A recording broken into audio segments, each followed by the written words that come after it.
that was 100% preventable. Let me say it again, an act of greed that was 100% preventable. We were pushing the railroads to take more precautions, to deal with braking, to deal with a whole range of things that were not dealt with. Norfolk Southern failed its responsibility.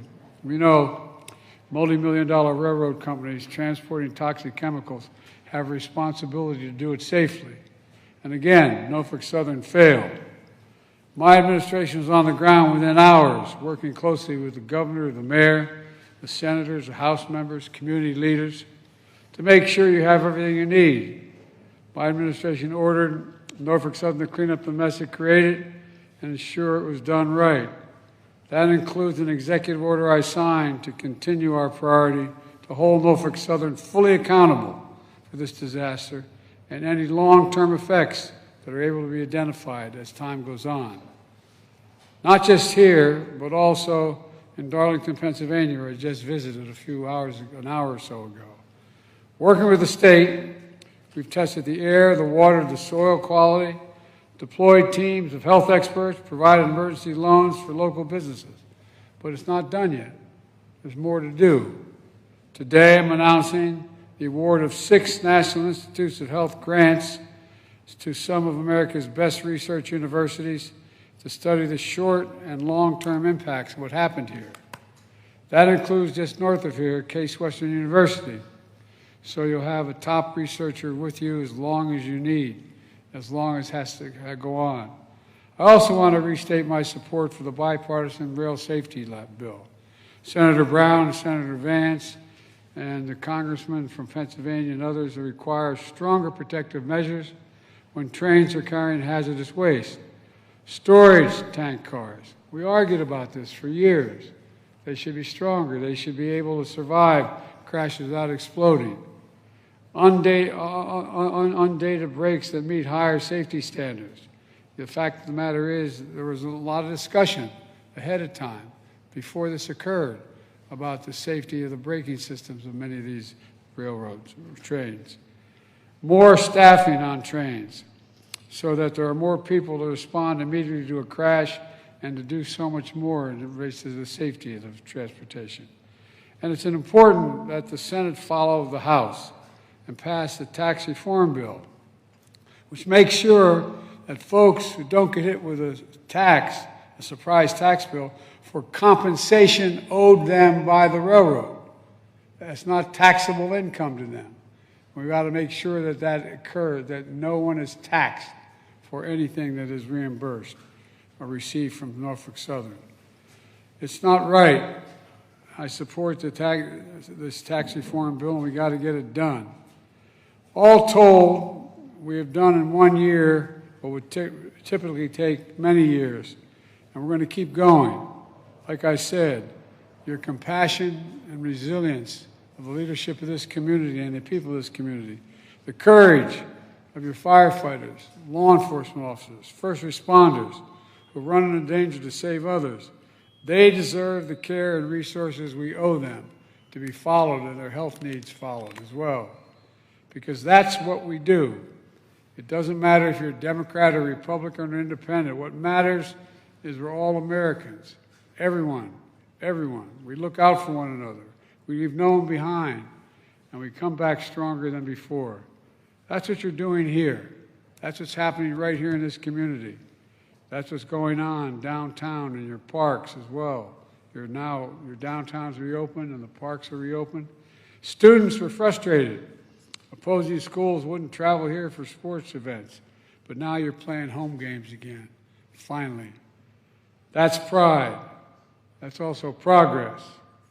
But we have other obligations, and that's here to stay here as long as it takes to get everything done and be sure no one's left behind.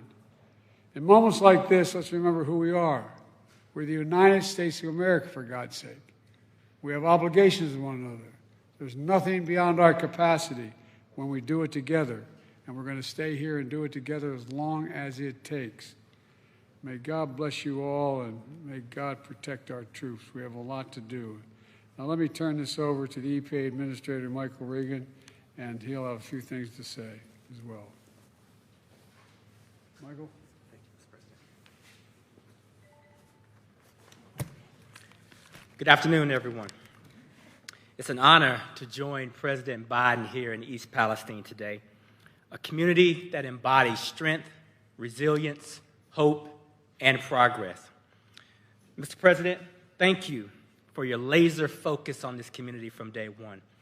Thank you for directing EPA and all federal partners. And thank you, Mr. President, for what you're doing to support this community. President Biden has never forgotten East Palestine. Mayor Conaway, thank you for being here with us. It is because of Mayor Conaway's leadership and tenacity that East Palestine is well on its way to full restoration. It's been a year since a Norfolk Southern freight train carrying hazardous chemicals derailed, releasing toxins into the environment and upending countless lives. For many, it's been a year of fear, uncertainty, and disarray. While we recognize times have been challenging, thanks to President Biden's strong leadership, this administration has stood shoulder to shoulder with East Palestine every single day since last February. Immediately after the disaster, the president vowed to hold Norfolk Southern accountable. And he committed to mobilizing a whole-of-government approach, using every tool available to assist the people of this community during the time of need. I'm grateful to work for a president who cares deeply about a community and stays true to his word. Under the president's leadership, emergency response personnel from the United States EPA arrived on scene within hours of the derailment, joining the local first responders who heroically prevented loss of life, prevented serious injury, and additional property damage in the surrounding residential areas.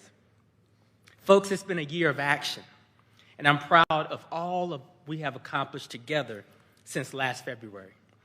The U.S. EPA continues to direct the cleanup in East Palestine, and to date, we've removed more than 176,000 tons of contaminated soil out of the community for safe disposal.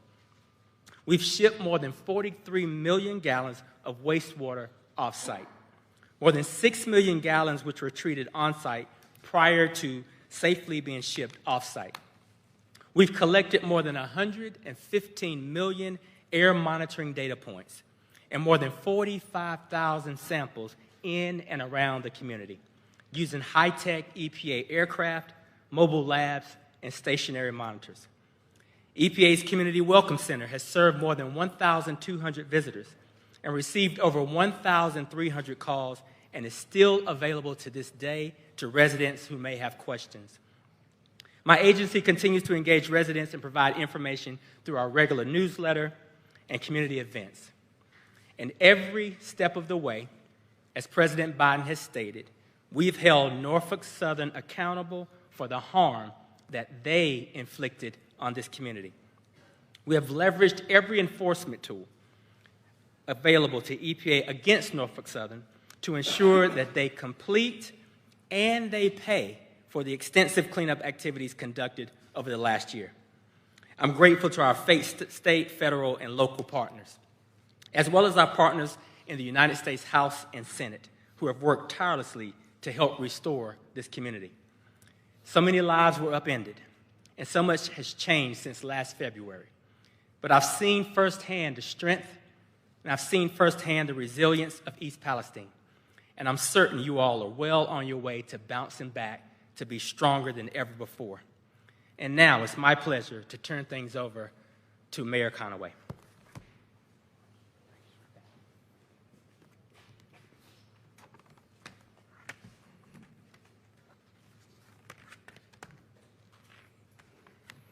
Thank you all for coming. On behalf of the village of East Palestine, I want to welcome President Biden.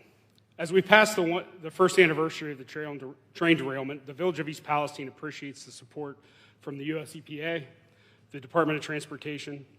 We'd also like to thank Governor Mike DeWine, the Ohio EPA, the Ohio EMA, and the Department of Public Safety, and all of our state and local partners that have been with us since the beginning.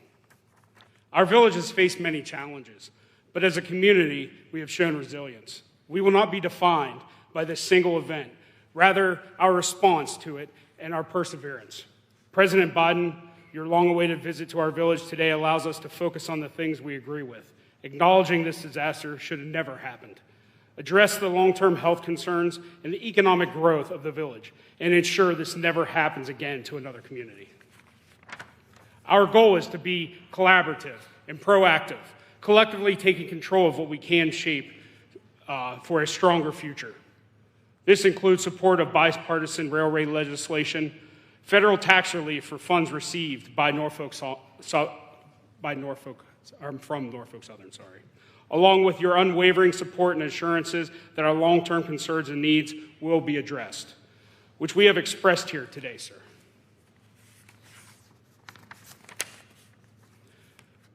We will not stop working, though. We will continuously strive to improve, not relying on just external aid, but on each other and our own efforts to elevate the village.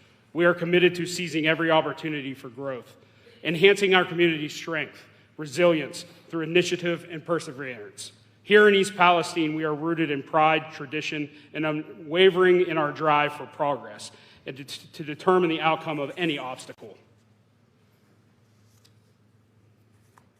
I thank you all for coming here today, and God bless East Palestine and the United States.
Question why it took a year. It's time to leave. Any message to residents who question why it took a year? We are leaving.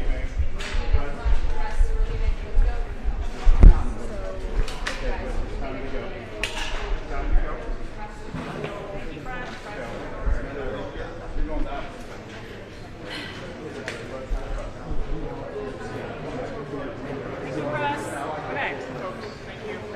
That's everyone.